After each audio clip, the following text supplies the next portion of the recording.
सुप्रभात बच्चों। हम पढ़ रहे थे मेरे संग की औरतें, जिसमें परदादी और चोर का किस्सा। दादी ने चोर को पानी लाने के लिए कहा।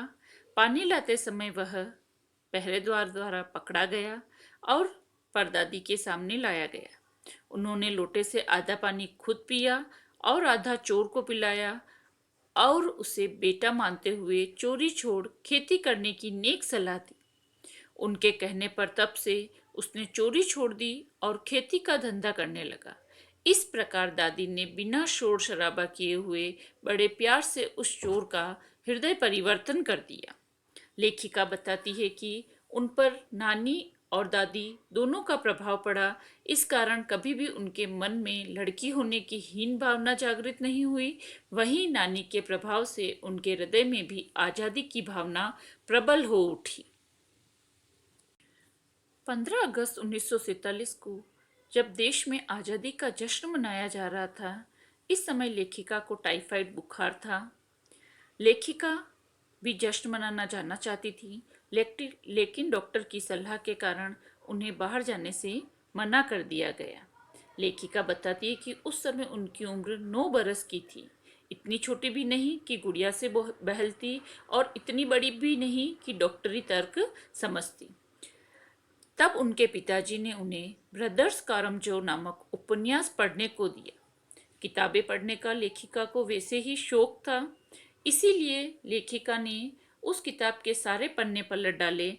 लेकिन पढ़ने के बाद सारे पाठ आपस में गड़बड़ हो गए, यानी घुल-मिल गए। लेकिन एक अध्याय का प्रभाव लेखिका पर अत्यंत पड़ा। वह पाठ था बच्चों पर होने वाले अन्याय और अत्याचार का। इसे पहली बार पढ़ते ही लेखिका को कंठस्थ हो गया और उस उपन्यास का प्रभाव लेखिका के लेखन पर भी पड़ा। लेखिका बताती है कि यह माँ जी की मन्नत का ही असर था कि मैं और मेरी चारों बहनों को लड़की होने पर भी किसी हीन भावना का शिकार नहीं होना पड़ा। नानी, माँ और परदादी की परंपरा को बरकरार रखते हुए हम भी लीक से हटकर ही चली। अब लेखिका अपनी बहनों के बारे में बताती है। लेखक की सबसे बड़ी बहन मंजुल, जिसके घर का नाम रानी और बाहर का मंजुल, और उसने लेखिका के रूप में मंजुल भगत नाम से लिखना प्रारंभ किया। दूसरे नंबर पर लेखिका स्वयं थी, जिसने शादी के बाद मृदुला गर्ग नाम से लिखना शुरू किया।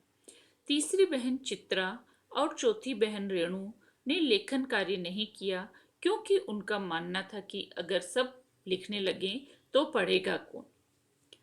सबसे छोटी बहन अचला ने वक्त के बदलाव को ध्यान में रखते हुए अंग्रेजी में लेखन कार्य करने लगी और सबसे छोटा भाई राजीव फिर हिंदी में लिखने लगा।